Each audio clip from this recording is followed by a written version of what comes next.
They were right there in that. Obviously, Braden Kiesman is great, but it's not just Braden Kiesman and Nipawin. I mean, Rory and I called Estevan Nipawin at the showcase, Right. and Francois Xavier Bedard. What an electric, entertaining little hockey player he is to watch too. So Nipawin's going to be fun to watch. There's going to be some goals going in, both ways. Nolan McDowell has put in a couple good performances in a row in the sticks too for Nipawin. But yeah, it was a character win. Nipawin tied it up late with Alex Ochitwa, and the Hounds found a way through, guess who, Jared Sitch on the 2-on-1 with the birthday boy, Will Dawson. It's his birthday today. He's having a great start to the year too. So yeah, much needed win for Notre Dame. Now, Rory, I want to go to you. Obviously, you mentioned we're going to talk about the Humboldt Broncos later on in the show, but I want to talk about the team the Humboldt Broncos played on Friday and Saturday, and that being the Larange Ice Wolves. Obviously, these two teams met at the SJHL Showcase, and it was a very one-sided game for the Humboldt Broncos, but then you go up to the Mel up in Larange, and it's a very difficult place to play, and it was two very tight hockey games. Now, despite Larange losing both games, what did you see from the Ice Wolves? Yeah, they're a totally different team in the Mel Hagland Arena, and it's a testament to the way Kevin Kaminsky and at the moment Kyle Schneider preaches the way they play. They're on you in an instant, and in a small building with live boards, really fast ice for players that haven't been there. And every year there's rookies that come into the league. They've never played in the Mel. They've never gone up against this Larange Ice Wolves team.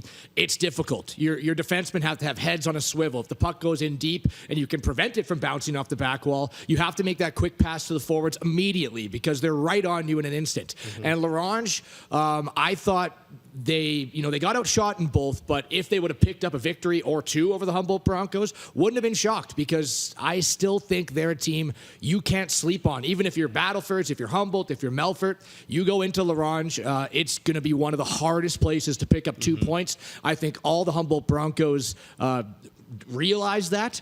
And for them to be able to navigate through Larange and then Flin Flon on Sunday, through 7 games in 10 days, finishing it up with 3 games in 3 days on a northern road swing was one of the most impressive stretches I've seen in my 5 years here in the league. Let's build off, you touched on Larange, and I want to talk a little bit about the Sherwood division, because if you look at the standings right now, all 4 teams are very congested, and I think that's going to be the kind of the theme it looks like for this year. What do you guys make of this Sherwood division to start this year? We'll start with you, Jamie.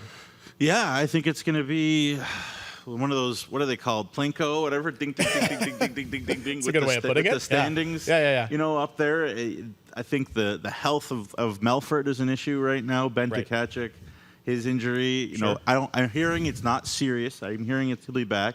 Clark Huxley, again, I'm not hearing it's not serious, but he'll be back. But in the meantime, that's a little door cracked open for Flin Flon. And they're starting to get some goals up in Flin Flon as well. It's not just the Cole Dupereau show there now. They're getting some pieces. And you talked about Harmon Laser-Hume, how he good looks in the net too. Looks fantastic. You're right. Man, what a job by Mike Reagan and the staff there to watch him from last year in Nipawin. Rough year for everybody in Nipawin. To say, hey, Harmon, come to Flin Flon. We got a more defensive system maybe right now. Fits you a little bit better, and to find that. So the Sherwood's going to be a war. Confidence for Harmon Laser-Hume. We knew the talent was there. I know Mike Reagan did as well when he traded for him out of the Nipawin Hawks. But when you get a team, and I'm not saying Nipawin isn't the team this year. They could have been the team in front of Harmon Laser-Hume, but they thought that Reed Lalonde and Nolan McDowell were the guys they wanted to run with. Right. So they had an expendable goaltender. And then Mike Reagan swoops right in. Now Harmon Laser-Hume is not only getting the confidence back, he has a team in front of him, and he's getting the trust from the coaching staff that he's their guy. And we saw it on Sunday. I know we'll get to that, but no, Harmon Laser-Hume looks like the real deal. Dawson Smith, what a sophomore season he's having. He's the real deal. Faced, 54 shots one night, 47 another night. He's a big goaltender. I love the goaltending in this league right now. And they're all players that maybe we didn't cast aside, but we weren't sure about. Sure. And now they're proving they belong. We were talking about that on SJHL Insider. It's been an incredible start to the year, and I think we were talking about it at the showcase. When you look at the goaltending to start this year in the Saskatchewan Junior Hockey League, I mean, some of the numbers are ridiculous. You touched on Dawson Smith, Josh Cote and Battleford. Obviously, we're going to get to that. But, for example, Cote, I mean, he has a goals against average below 1 and a .970 save percentage. Maybe let's talk a little bit about the goaltending around the league, because I know in the offseason or in the preseason when we were talking about it, there was a lot of uncertainty with a lot of graduating goaltenders from last year going into this year, but it seems like the goalies are kind of proving us wrong a little bit. Yeah, absolutely. I think, a big part of that too is there are some, very good, a little bit more mature decors in the league too, right, playing in front of them. I think that certainly helps. That helps a guy like Laser Hume. I think Flin Flon has a great defensive structure. You talk about Lucas Fry has that Centennial Cup experience. Cole Tanchuk has that experience. Corey King has that experience. So Mike Reagan and that Flin Flon team, nobody is going to score for fun against the Flin Flon Bombers, and that helps. You get by with a little help from your friends, as you know. And again, just my last point there, in Battlefords, 10 forwards, 11 forwards deep probably, and that D-core, you love Tynan Ewert there for the D-Man of the year, and I love him too. But, you talk about him, you talk about Easton Rask, you talk about Jordan Grill, et cetera, Wilson Steele. These are no nonsense. They're not worried about big numbers and being flashy. They're doing their job. They're being hard to play against. And again, that really helps Josh Cote, not taking anything away from him.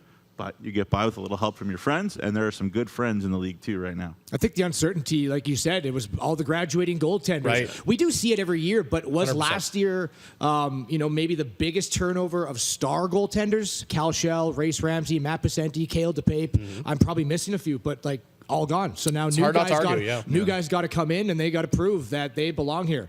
I'm also seeing, and I know we've been seeing it for a while now, but you can't just have big physical defensemen, because teams are going to capitalize on that. They're going to move pucks across the zone. You got to have puck-moving, mobile defensemen on your blue line. I think with the way the coaching staffs are preaching this fast-paced, out-of-your-zone offense in transition is helping goaltenders out a lot. You're starting to see a lot of them play the puck behind their net to their defensemen, then they move it up to their forwards. It's go, go, go. You can't have you can have maybe one on your team, but you can't build a defense core around that way anymore. You need to have the guys that can skate, the guys that can move.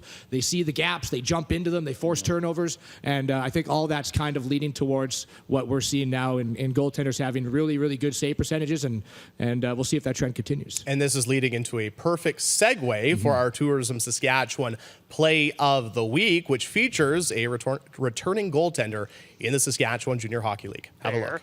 By Herdlicka. Wickenheiser on the rebound to the line. Kovacs. He'll play it in behind the goal. It went off the official or maybe the corner boards there. Wild hop in front, and then a save by Cam Herdlicka with the glove.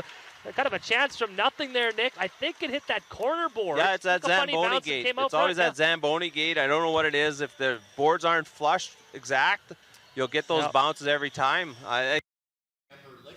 Obviously, one of the few returning goaltenders in the Saskatchewan Junior Hockey League, making a big save, helping the Estevan Bruins pick up their second win in 3 days over the Weyburn Red Wings. Let's talk a little bit about Estevan, because I know at the showcase we were talking a little bit about them. They had only had the one win so far, but for them to get 2 wins over their Highway 39 rivals, obviously this weekend, it seems like it's starting to turn around a little bit for Estevan. I know Nugesy's heart sank on that save there. Was that Dane Proby or was that David Sato? That's Weyburn. Oh, that was Weyburn in front of that. That was Weyburn. Yeah, Weyburn. That makes I more sense. love you, Weyburn. I really do. The red and white got me. But Cam Herdlicka getting them back in the showcase. They were up against Humboldt, trying to knock off that undefeated team. It was a minute and 30 seconds left when the Broncos scored to tie it. Then they scored to win it with 15 seconds left. I don't know if there's a bigger re-emergence to a lineup than Cam Herdlicka. It was nice to get Mitch Koner back in the lineup too, but we know how important he is for Estevan. Yeah, we called that game together, Humboldt and Estevan, and I just felt watching them that Estevan plays an inch, 2, 3, 4 inches taller with Cam Herdlicka in the net. They play with just that much more zip, much more pacing confidence. And every player out there knows if you trust the goalie behind you, and I mean zero disrespect to any other goalie, but if you trust the goalie behind you, that changes everything, period. And Estevan Bruins trust Cam Herdlicka. His numbers were insane last year for good reason. He deserved it, had a great team in front of him. But we're going to see a new Estevan Bruins the more and more Cam Herdlicka's back in the lineup. One of the most athletic goaltenders in the league, too. Guy can get left to right faster than anyone. And you have to be when you're on his size as well. You have to be for sure. Final question before we go to break, guys. When it comes to this Viterra division, what do you make of it 2 weeks in? Because to me, it's kind of all over the place, and I can't get a good read on it. What do you guys think of it? think that's just it. Yeah. It's like a professional poker player. You can't read that division right now. I don't. Good poker face. Yeah. I can't even read what team's playing on the highlight of the night. I can't, let alone trying to decipher who's going to finish at the top. Jamie, of the, pass your glasses over. let alone who's going to decipher at the top of the Viterra division. I think Estevan is going to make a push. Right now, I'd still put it on them. Yeah, 100%. Yorkton Terriers, though, what they've been doing under Matt Hare, we know how well they clogged the middle of the ice. We know their defense lost a lot. We lost to Pape. They lost a lot up front, but the pieces that come in, Dalton Mays has been a revelation to me. I love that guy on defense. But I think it's the hardest division to predict right now, just based off of how the teams have started. If they're actually going to continue on that trajectory, or like Estevan, 1-6, are they going to go on a roll? We'll find out. Jamie? You know what? It's worth the price of admission. I'll say that. Sure. Because you never know. And I think, as good as we talked about Noah Wills and even Zach Kane to some degree for Melville, how good they are coming into this season and how much they can carry the Melville Millionaires. Right. I think they've done that even more. They've exceeded my expectations. Getting Kelton Pine back from the Regina Pats is big. It'll be very interesting to see what Mike Rooney does with his 4 goalies on his roster right now still.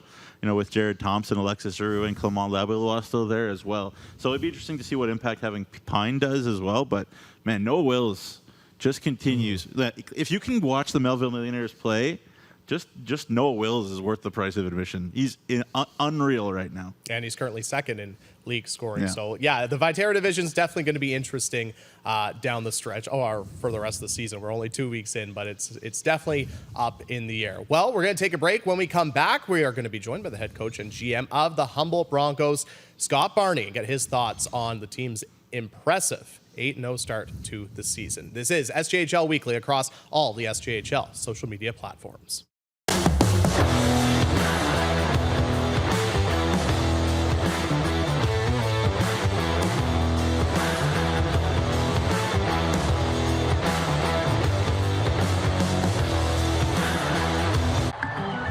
Capital Auto Mall is a proud partner of the SJHL, supporting the rich traditions and proud future of junior hockey in Saskatchewan.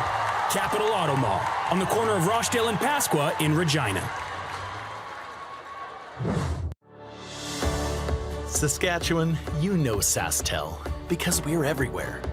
Because being everywhere keeps us connected to you. You are what matters most. With SaskTel sponsorships, we get to be a part of your community. From the dance competitions, to the rodeos, to helping discover and embrace technology across the province, we're here with you, and we're here for you. It's easy to get started. All you need to do is apply. Every year, SaskTel contributes nearly $3 million to approximately 1,000 nonprofits, charities, associations, and events in more than 200 communities across Saskatchewan. So keep dancing, keep laughing, keep discovering, and we'll be there to help, to lend a hand, and join in the fun.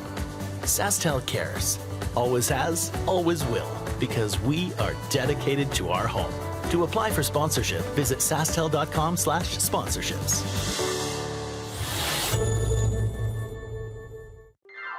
When you buy a lottery ticket in Saskatchewan, your money really goes a long way.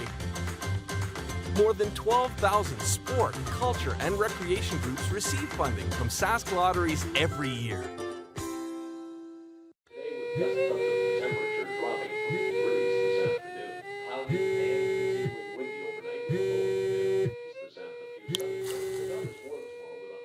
For victims of domestic abuse, fleeing may mean leaving everything behind.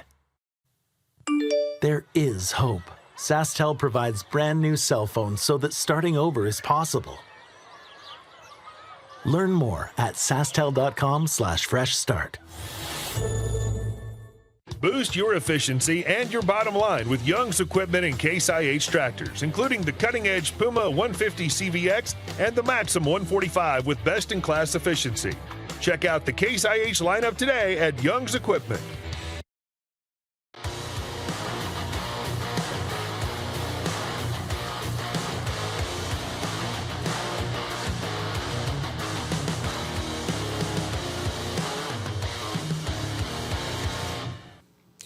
Welcome back to SJHL Weekly. It is Rory Mcgouran, Jamie Neugebauer, Jeromy Corrigan. Thank you so much for joining us.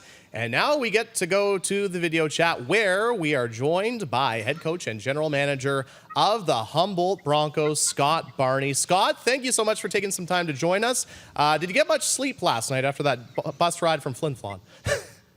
Jeremy, good to be on. And I don't think slept too much here for the last 3 or 4 days, but it's good. Good to get on those trips and some big character wins, that's for sure. All right, well, your team's 8-0 to start the season. What do you make of this start so far? Well, obviously, it's been a great start. We try and take one game at a time. Obviously, 7 in the last 10 days has been a grind, but to get those character 1-goal wins, I think, last 4 games you date back to the showcase against Estevan with a late comeback, and then you go up to Larange. And you're in 2 tough battles there, and get in at 4 in in Flin Flon and pull a win out of there. That's a tough spot to do. And it's been kind of been working together as a team more by committee, not just 1 or 2 guys, which has been great to see. Barnes, I got to ask you, congratulations on the start for this year for you guys overall. But one of the areas that you guys have really been deadly on is the power play so far. You and I did a panel a couple of years ago where I said, what's the thing that you enjoy coaching the most? And you said, well, it's a lot of fun to get out there and rip around on a power play with the boys. Talk about what's working for this group, 31.8% so far. And as Roy was saying, even better on the road. Yeah, it's it's been successful so far, and you can kind of get those. Sometimes it goes that way, sometimes it goes the other. I think the biggest thing for us is how often we practice it. Right, it's almost a daily habit for us is working the power play. We know now with the mandate from the league and the penalty calls that could come that special teams is something you better be good at. So you got times in practice, you got to work on it, and definitely be something this week we keep on, and that's. We got some skilled players that can play different spots, and I think the key for us is just movement and changing different kills and different looks on kind of both units. Hey, Barnes, I got to ask about the stretch that the Humboldt Broncos went on. We wanted to save it for yourself and Ethan Zielke coming up a little bit later on the show, but 7 games in 10 days, already difficult enough. Then again, you add on the northern swing, 3 games in 3 days to finish it, and your team finishes off with 7 wins in that stretch. How impressed are you, not only about the ability of your team to do that, but the professionalism that the players have to show in order to get through that with 7 wins? Yeah, there's definitely been a major commitment from all the players in our locker room, right? It's a lot of sacrifice. You go even to the billets, getting meals prepared. Coaching staff, office staff. It goes on and on. Our biggest thing has been, everybody's legs are tired and we can make excuses, but our biggest thing is mentally how strong we can be, right? Even last night going into the room, our biggest message was, hey guys, night before we were in the same situation, down by a goal. We know we can do it. It was probably our best period of maybe the 7-game stretch was the 3rd period last night where we felt we were maybe the better club. And that's a good sign to see from your club when you have a deep lineup, you don't kill guys with minutes and you can come out with those wins. If we were just kind of loaded up on 1 or 2 lines, then we wouldn't be able to get those results because guys would kind of be worn out. Now, Scott, you guys are 8-0 to start this season, but from a coaching perspective, what would you like to see improve from your club moving forward? I just think maybe that sense of urgency around our net in our D zone and also around the offensive zone, right? And for us, we don't really play what the score is. We kind of try to play our habits to what we need to do. If games get out of hand, they get out of hand, and those things happen. But we want to get in a routine that no matter what the score is, we're playing the same way, and that's for 60 minutes a night. And then play 60 minutes. I like our chances most nights. Barnes, I got to ask you, we're going to talk to him in a bit here, Ethan Zielke. I know you have talk about lots of guys on your team, but I got to ask you, what's the secret sauce for turning, these U18 kids into Ethan Zielke, D1 commit, absolutely lighting the world on fire after, being a guy that wasn't really high on everybody's radar at the beginning of last year for you guys? Yeah, Ethan Zielke's been a kid that we love since we got him last year, obviously. He's a player who's a great story for for many players in our league, many players in other leagues. He was our fourth line centerman last year, but even though he was a fourth line centerman, he probably had top 2 or 3 minutes for our forward group. If you can do something well, do that, right? And I think that's important to know that, you know what, these D1 schools can find guys that score 40 goals, but if you can do all the little things right, chip pucks out, defend, win faceoffs, be one of the best guys on the penalty kill, and then chip in with offense, then you're going to be a guy that Division I schools want, right? And you've seen that out of, you know, guys like Ethan Zielke, and I believe that we made Moretz, the player that played in Flin Flon a few years ago, was similar. Those are the guys that have success when they go to Division I because they're ready to play on both sides of the puck, and all, as we know, all those players can at that level. Hey, Scott, not sure if you knew this. I know you don't really keep too much tabs on it, but just want to throw out a congratulations that last night's win in Flin Flon was actually your 100th regular season victory as a coach in the SJHL. Did you know that? 99 against Notre Dame, man. Not a clue. Now I know, but hey, you know what? Without the players I have in front of me, I wouldn't have any of those wins. So it goes to them, the commitment they make as a team. You've seen it over the last 7 games, and it's been team wins, and you've seen the locker rooms and on the bus, just the way these guys carry themselves and how happy they are for each other. That's a big thing to see and the reason for our success.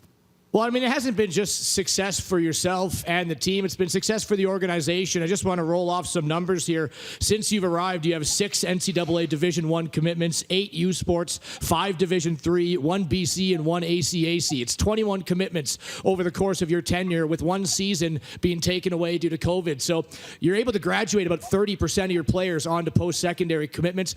How do you kind of explain the groundwork that the Humboldt Broncos have laid out? And it starts, you know, from the scouting staff and everyone recruiting, then development to help move these players on, because I know that's your end goal at the end of the day. Yeah, obviously we have a great scouting staff, right? With starts with Luke Struby and Jamie Armitage, and we have scouts all over the place that get us these players, and obviously with Carter and myself, we watch a lot of video on guys, and our biggest thing is being honest to these young men, right? And when I talk to universities, I try to be honest with them as well, and you're not going to tell them every player is a Division I hockey player, but when you start putting them out and they believe that in your organization and your staff and your coaching ability, I think that's a big thing. And in the end, you need the players to play and buy in. And you know, we've had players that have done that. And I think the biggest reason for our success is the way we practice. We practice like it is our games, and that carries over to our games and our success. One final question for you, Scott. Rory mentioned you just finished playing 7 games in 10 days, but now you guys don't take to the ice for 8 days. What do the next 8 days look like in between your 2 games? Yeah, obviously we're taking today off, but we're back to the grind tomorrow. We're back to the grind Tuesday. We'll even get right into Saturday morning and then give the guys, you know what, rest of the day Saturday and Sunday off, which is about 50 hours before our next practice. And then we got Larange again on Tuesday. But, you know, we got things we got to work on. We got a lot of young players here as well as older players. And, you know what, the attention to detail, the sticks on the puck, you know what, those little things like battles in front of the net, you know what, scoring goals in the O-zone, all the little things that we believe in that lead to our success. It's not the major ones. It's all those little attentions to detail. And for us and for myself, every day we can get better. And the better we can get as individuals, the better we'll be as a team. Well, the team's going to get some rest, and hopefully the coaching staff also gets some rest, because 7 games in 10 days is it's a lot for the coaching staff too, hey? Yeah, it is. It's all good though, right? When you get success, it's good. But you know what? I'm happy for those guys. You can see it in the bus, and when they're happy, the coaching staff's usually pretty happy as well, guys. All right, Scott. Well, thank you so much for your time. Really appreciate it, and congratulations on the 8-0 start to start the season. Thanks, guys. Keep up the show. Great work.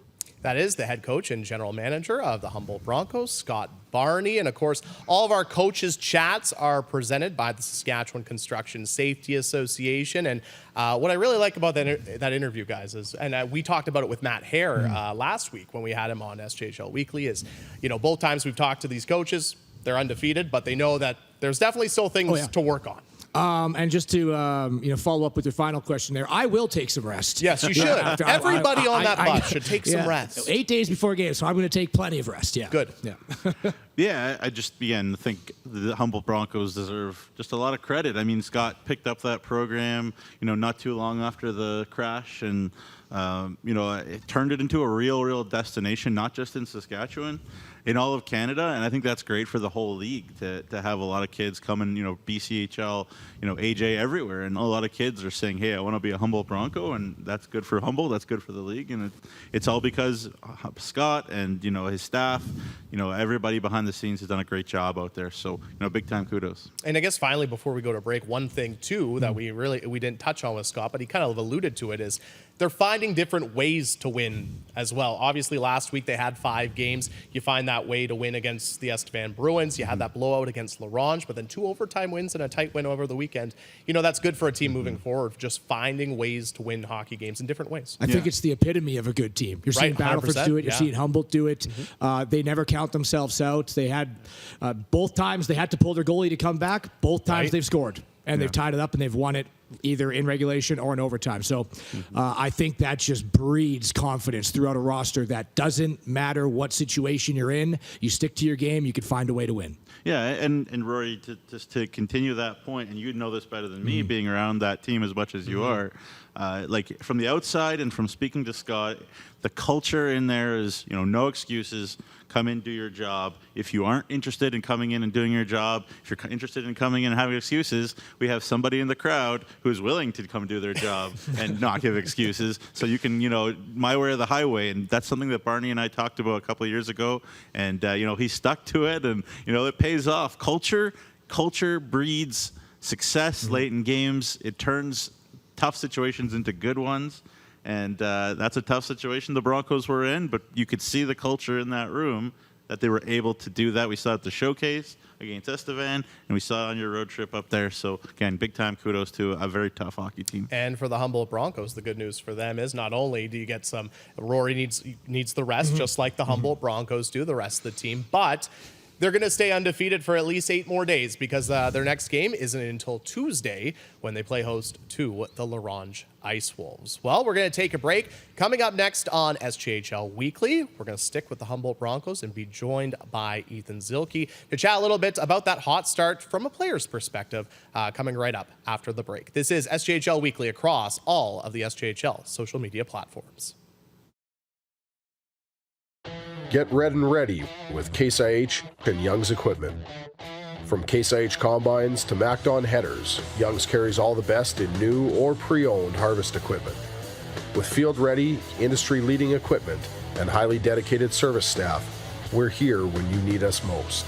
Come experience our award-winning service for yourself and visit youngs.ca to find your nearest Young's equipment location.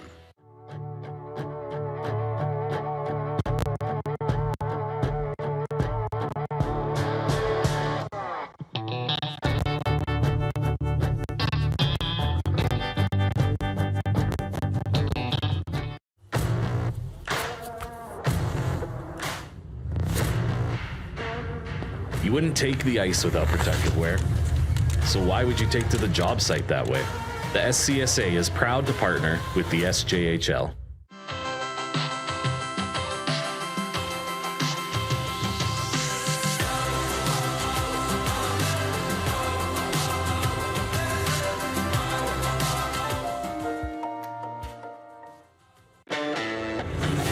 Make way for the first ever Chevrolet Silverado ZR2. With Multimatic shocks, rugged 33-inch tires, and front and rear electronic locking differentials. Dude, this is awesome, but we should get back to work.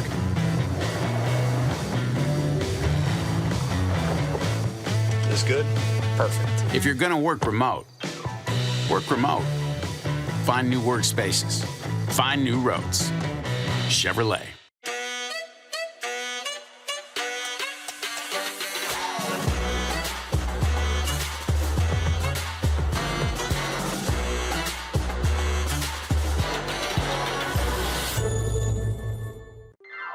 When you buy a lottery ticket in Saskatchewan, your money really goes a long way.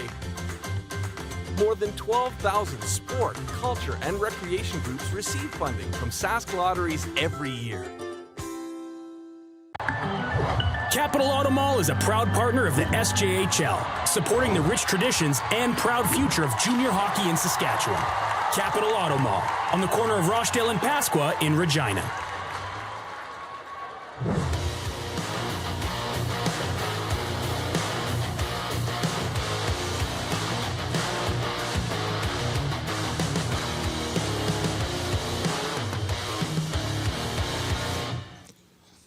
All right, welcome back to SJHL Weekly. It's Rory Mcgouran, Jamie Neugebauer, Jeromy Corrigan. Thanks so much for joining us. And before we get to Ethan Zielke, I do believe he's just logging into the video chat. Just want to remind you, you can catch every episode of SJHL Weekly and SJHL Insider, of course, on our YouTube channel. Be sure to subscribe. And, of course, like us on Facebook, follow us on Twitter, Instagram, and all the social medias, as you can catch all the episodes of SJHL Weekly and, of course, SJHL Insider also on Apple and Spotify when it comes to getting your podcast. So we're very excited to welcome Ethan to the program when he logs in, because we do have some exciting news to tell him regarding Players of the Week. He's not logged in just yet, but do you guys want to start announcing Players of the Week? Oh, he's logged in. All right. Well, let's bring him in. The captain of the Humboldt Broncos, Ethan Zielke. Ethan, thank you so much for joining us. How's it going today? Good. Thanks for having me, guys. I really appreciate it. How much sleep did you get last night after the long bus ride? I got some good sleep, actually. I got home. I slept till like 11 this morning, so probably about 8 hours. So no, that's good. You need the rest. What do you make from a player's perspective of your guys' start to this season? You know, you play 7 games in 10 days, and now you guys are 8-0. What do you make of it? Yeah, it shows how good we are, right? Like, there's a lot of character on our team, and that's a lot of hockey games, right? I mean, play 7 out of those 8 in 10 days. So I don't think I've ever played that much hockey before, and it just shows how good of a team we're going to be this year. Yeah, absolutely. You speak to that depth. And I got to ask you about yourself personally. You're off to a real hot start, 14 points, Ethan, in 8 games. And, you know, I've seen a lot of guys over the years who come into a season already with a commitment, and they say, you know what, like, I don't have that much to prove. I'm just going to, but you've kind of taken, it seems like, the opposite direction. You know, talk about how you feel like your role is maybe a little bit different, even with a commitment already in your back pocket. Yeah, I feel like I have a lot to prove. Maybe the opposite of what you've heard in the past, but having that beside your name on the list, right? It means a lot more. I feel like I have to step up my game. I'm not relaxed or comfortable in any way, and the points and the producing is just a product of how well we're playing. So it's been great so far. You mentioned that you've never played that much hockey before. 7 games in 10 days is a heck of a stretch, especially when you pick up 7 wins. How did it feel going through that? And put on top of it, the final 3 games, you know how hard it is to play in La Ronge and Flin Flon. Just as a player, how did it feel going through that? It's super rewarding, right? I mean, when you're in it, it kind of sucks, to be honest. Like, no one wants to play in La Ronge. And no one wants to make that 4-hour bus trip to Flin Flon from La Ronge. But it was super rewarding at the end, right? We were exhausted, but we just kept telling ourselves that we were in good shape and that we felt good. And we believed in ourselves, and we knew we could do it, right? And it was just, at the end of it all, it's just, wow, that felt awesome. Mm-hmm. Ethan, I guess my question for you would be, you've obviously seen such a great start to the. That's a 2-shot of Scott Barney. There we go. You've had such a great start to this season. In the off season, what were you trying to work on to, kind of take your game to the next level? Yeah, the off season was kind of a struggle for me. I was injured for part of it. I was trying to get some things figured out, so I honestly missed a lot of the training I wanted to do. But for me, it was just being more offensive and more skilled, right? It's just taking everything to the next level and seeing what I could do to produce more points and help the team out and bring in a bigger role, right? And help the team out in different ways and be more skilled and be more of a threat offensively. Yeah, I got to ask you, you talk about being a threat offensively. That wasn't maybe the situation that you found yourself in at the beginning of last year. So I want to ask you, maybe there's a young kid out there watching. Maybe he's starting in junior A even. Maybe he's starting whatever level he's at. And it's maybe not going exactly how he wants it in terms of being top line points, power play, etc. What message would you have for that kid? And, how does your SJ career so far, sort of speak to that message you might have to that kid?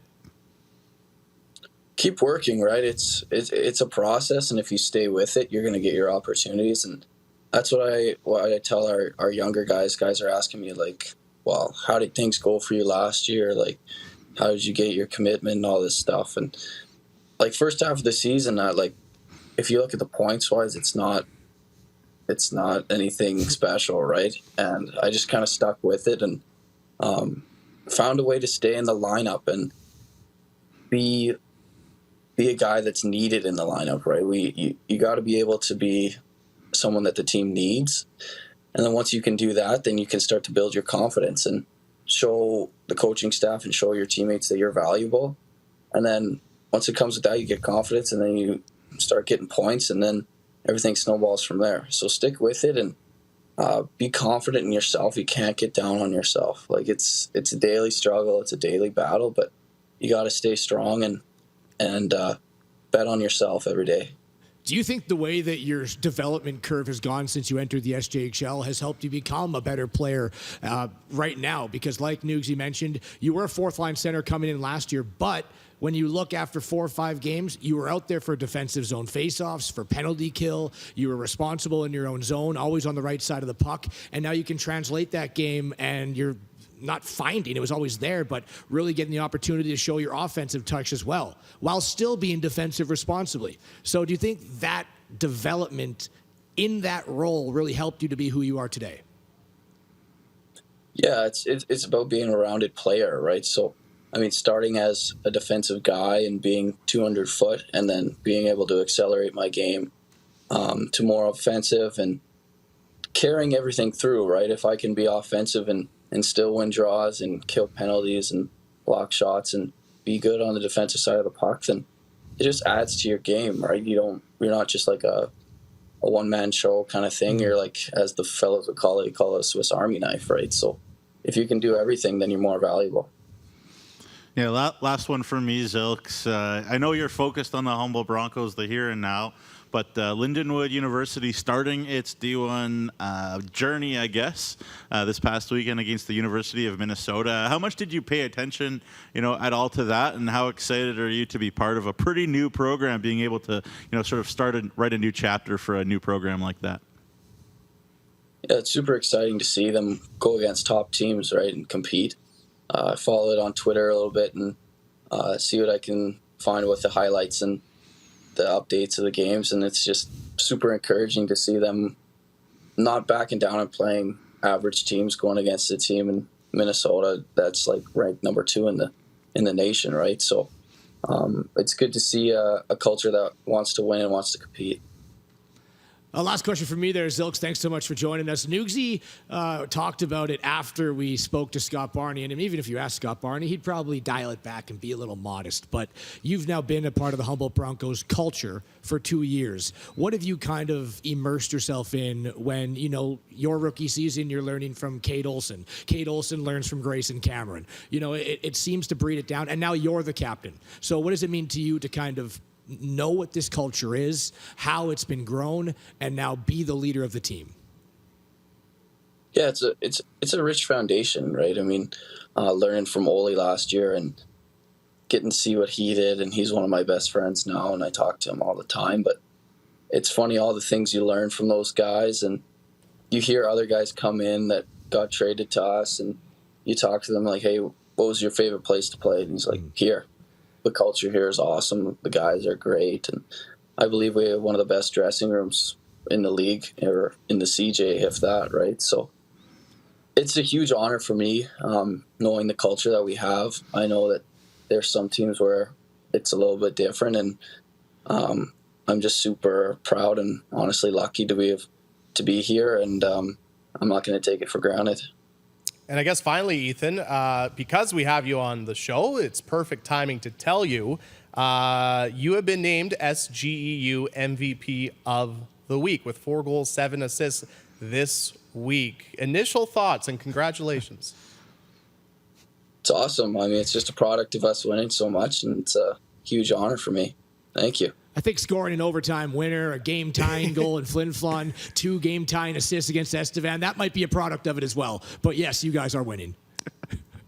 Yeah, it's awesome. And Thank playing you guys. 5 games probably helps. Yeah, playing 5 games helps too. Well, thank you so much, Ethan, for taking some time to join us today. Really appreciate it, especially after playing 7 games in 10 days. Get some rest and enjoy your week without any games. Appreciate it. Thanks for the time, guys. Appreciate you having me. All right, that is the captain of the Humboldt Broncos, Ethan Zielke. A great interview, and I mean, you know, we were talking about players of the week over the weekend, and I know, Rory, we were talking about it last week, actually, after SJHL Weekly on Monday. We kind of had an idea that there was going to be a good chance that the Humboldt Broncos were probably going to have an award winner or two this week just because they played 5 games in 7 days. Yeah, 5 games in the week will definitely spur any stats if that's what we go off of. But winning is what matters. We've often had times where we're debating 2 players and 100%. they're really close in stats. Maybe one has a goal more or an assist more. But this team went 3-0. This team went 0-3. And that's what matters. The Humboldt Broncos are winning. They're 8-0. So Zielke could have, had 13, 15 points instead of 11 in the 5 games. If the Broncos lose all 5, we might look somewhere else. And that's not the case. He's the captain. He's churning that team along on and off the ice. And the fact that he's first place in the SJHL scoring is a nice little cherry on top. And the timeliness, too, of his goals, too. I mean, you mentioned it, but very well deserving, and I think he was a couple of points ahead of the next closest player. But let's move on to the rest of our players of the week. And the next one is the SaskTel Goalie of the Week. I don't think this one comes as much as surprise. I think out of the 4 awards, this one probably wasn't up for debate, and that's Josh Kotai in Battlefords. I mean, you play 2 games, you get 2 shutouts, you get 2 wins. You can't have a more perfect week. Yeah, through 300 minutes this year in terms of goalies that have played 300 minutes already, which is a small sample size, obviously, but nobody comes close in that sort of category to his numbers. He's first in wins in the league. He's first in save percentage at .970. He's first in shutouts with 2. He's first in goals against average with .094. And he's just been sensational for Battlefords. He's been the difference in a lot of games for them. He is the real deal. He wasn't even the starting goalie when the season started. Nope. It was supposed to be Logan Kenyon. But, hey, take opportunities, and he got it. Yeah, he's literally taken the ball and ran with it. I just look at the the game-by-game stat sheet, and the one thing that jumps out to me is win, win, win, win, win, win. It all comes back. His numbers are fantastic, and that's why he's the goaltender of the week. But the win column is straight with ones down the line. Yeah, 100%. Now let's move to the Direct West Rookie of the Week. And I think this one's always an interesting one, I find, in our discussions when it comes to Rookie of the Week, because we've seen a lot of great performances so far from rookies in the Saskatchewan Junior Hockey League. But this week, it is going to go to Riley Ash of the Melfort Mustangs. And Nugsy, I mean, you saw him on the weekend, and he had a strong performance against the Hounds. Yeah, I talked about it earlier in our recap. No Ben Tkachuk, no Clark Huxley for Melfort, so they needed someone to step up. And, Riley has certainly done that alongside Dawson LaRue on that top line for the Melfort Mustangs. 2 goals against the Hounds, and, we talked about it, 3 06 birth years in this league getting regular minutes. He's one of them. And last thing is I asked Trevor Blevins before the game about how much it means to have that Ash name on the Melfort jersey with, of course, his big brother Dylan's passing a couple of years ago. It was very emotional. Means a lot to have Ash around, and we're extremely happy to have him in this league. And he's not just there because of his name. He certainly can play too at his age. I can't imagine the emotions in his first career SJHL game that's going through Riley. And I just want to shout out to him for having to get through that, because I know it can't be easy. But we saw it from the preseason. We saw it when he was entering the league. He's one of the most talented young kids. Definitely. Well, there's only 3 16-year-olds, so he is one of the most talented young kids in the league, 100%. But you look at Zielke. Lindenwood, I'm not sure if they were the only school on him, Broncos roster. And I think a lot of other schools are kicking themselves now for not jumping on Zielke earlier. I think Riley Ash right now is you make a phone call because I don't think those first 3 games are easy for a player like Riley Ash. Not at all. You're seeing him now like really start to find not confidence, he always had it, but just get comfortable.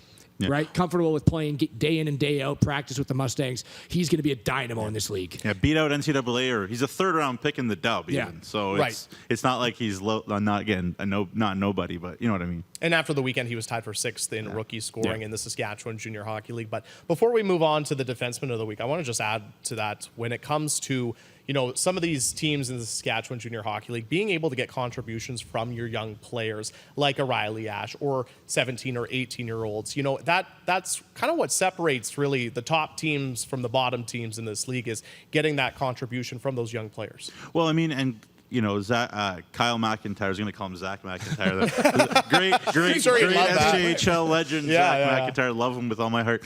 Kyle McIntyre, the new commissioner, has come in and said, we want to see a lot of D1 commits. How do you do that? Coaches give young players opportunity on the power play, top 2 lines, top D pairing in net. That's the way you do it. You give them opportunity because otherwise they can't be seen, period. So these coaches, Scott Barney's done it with Barlagi years ago, and he's been in the league 100 years now. He's doing it with Cater.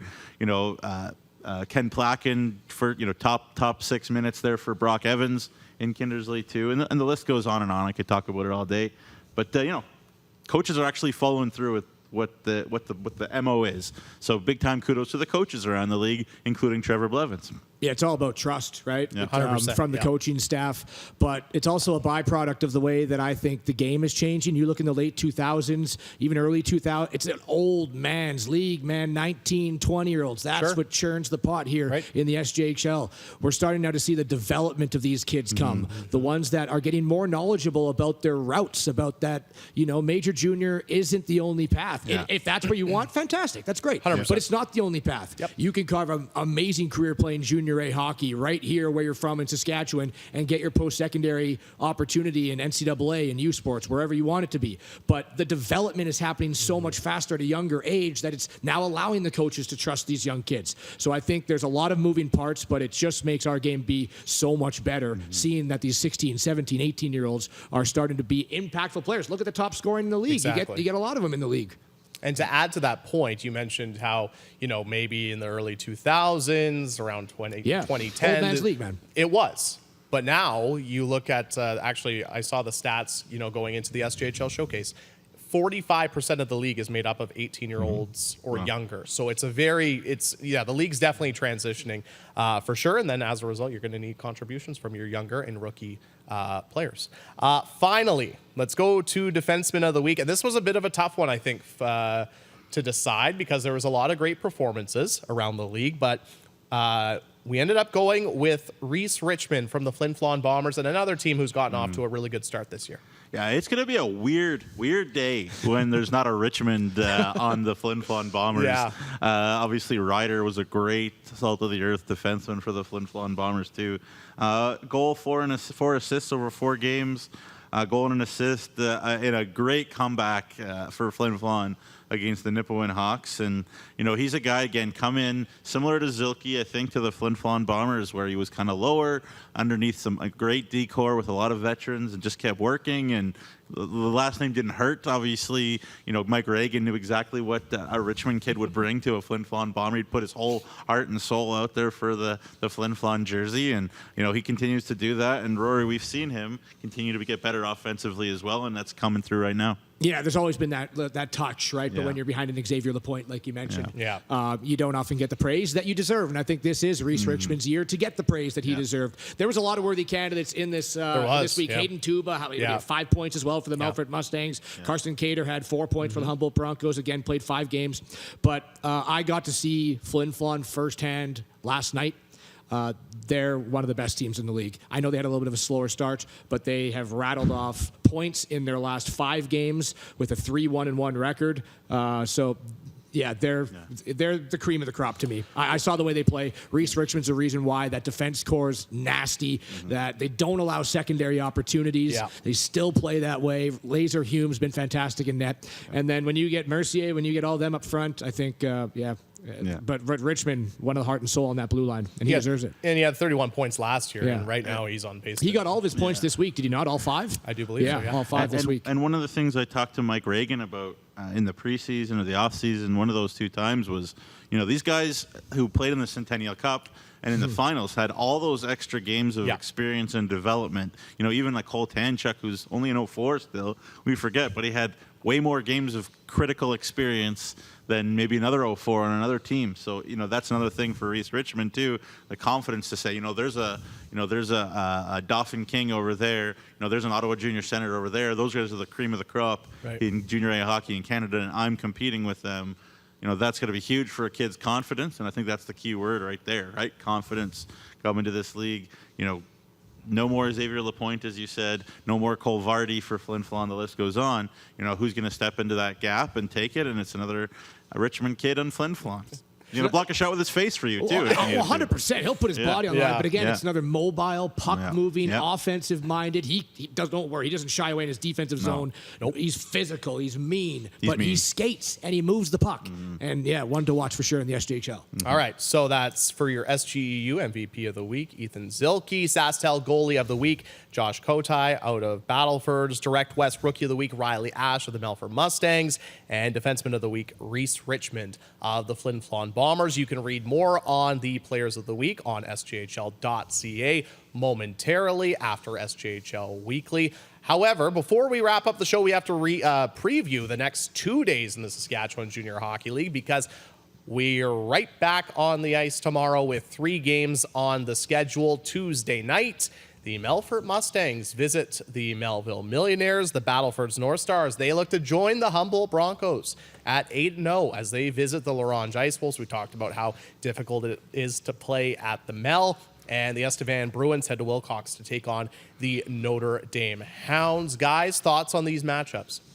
Specifically for Tuesday or just throughout the week? Let's do Tuesday. Let's do Tuesday first. I'm going to get a look here at the Estevan Bruins, and they're taking on the Notre Dame Hounds. It's the first home game, Newsy, for the Notre Dame Hounds. It's been a while, hasn't it? Yeah, like the Hounds played 1 game in Wilcox in the preseason. That was the rookie game, so no returning guys. It's been 9 games in a row since then, so it'll be interesting. A lot of people talk about coming into Wilcox for the first time, playing on the night service. Right. Well, the Hounds guys haven't even played. Yeah, that's right. Yeah. So it'll be a new experience for everybody. It'll be fun. Battleford's in Larange, too. Watch out for that game. Going to be a good one. That's a banana, man. That's a banana peel that Battleford's got to be careful going in there because they play kind of similar, right? North-south, hard-nosed, the speed game. It's just that rink again. Yeah. Battleford's, it's not Notre Dame. It's not big, but when you go up to Larange, if you haven't played there, it's a different animal. It is, 100%. And they can take over in the first period if you're not ready. Yeah. So Battleford's got to be ready. I think they will be. Yeah. They're proven to be one of the best teams in the league, if not the best. But you got to be ready when you go to Larange. So I'll be watching that one too.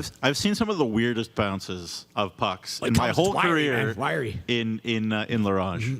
And then I guess finally Wednesday, there is one game on Wednesday as well. The Nipawin Hawks also visit the Notre Dame Hounds. Busy week for you, Nooksy, during the week. Yeah, it always is. Not to mention a big game, U of R, U of S women's soccer on Friday night. So got to plug that. But yeah, I mean, again, Nipawin's going to come in looking for some revenge.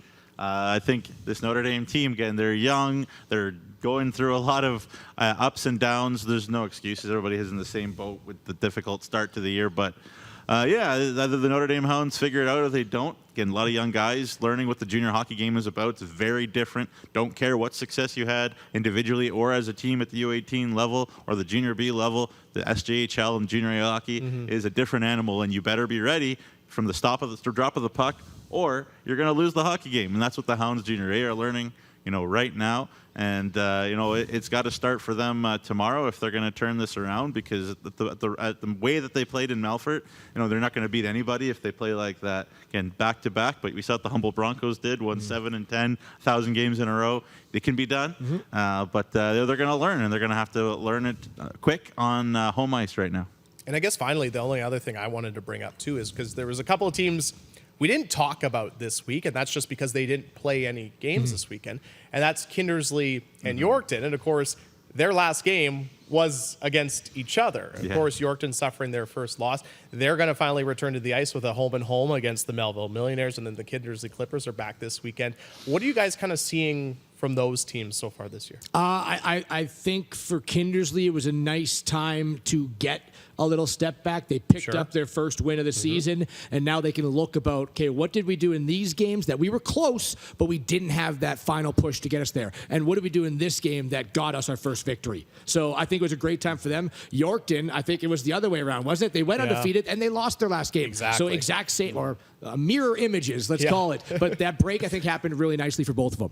Yeah, great pickup for Kindersley. It looks like with Logan Falk in net there, so he looks like he might be an answer for Kindersley. I think that's big, and I think Matt Hare won't be too upset. I think his team's the same as it will be, and they've been good, and they deserve all the plaudits that they're getting right now. The Yorkton Terriers, including a CJHL ranking in the top 20. So very cool for the Yorkton Terriers, and a great job by the recruiting staff at the Yorkton Terriers as well. It's a big week for the Nipawin Hawks here. We mentioned how tight that Sherwood division is. They're going on a southern road swing, 3 games in 4 days. Notre Dame, Weyburn, Estevan. If they could pick up 2 out of those 3, huge week for the Hawks here. I was just going to say, finally, what are your guys' final thoughts going into this week before the Thanksgiving Monday? Because, it's going to be a very busy week of hockey. We have pretty much hockey games every day.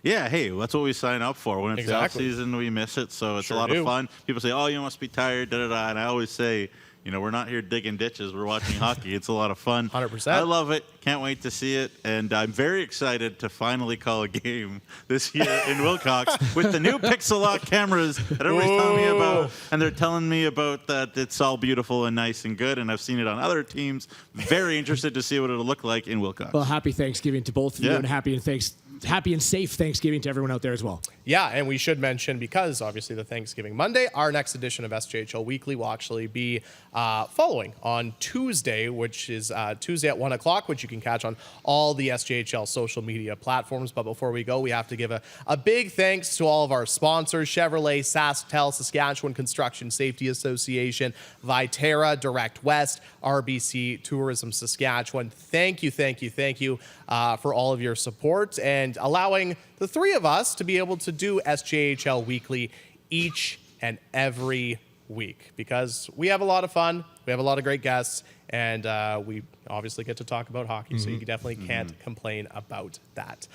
For Rory Mcgouran, Jamie Neugebauer, this is Jeromy Corrigan, and this has been another edition of SJHL Weekly across the SJHL social media platforms.